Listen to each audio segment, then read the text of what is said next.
Evacuation order declared for Seymour, Wisconsin. The following message is transmitted at the request of the Seymour Police Department.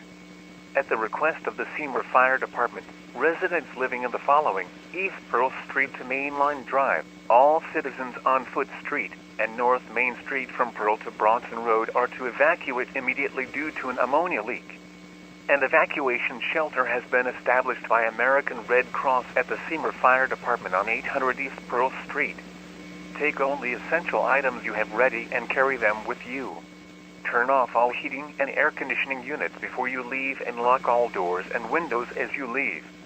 Pets must be on a carrier or on a leash. Stay off the phone unless you have a life-threatening emergency at your location.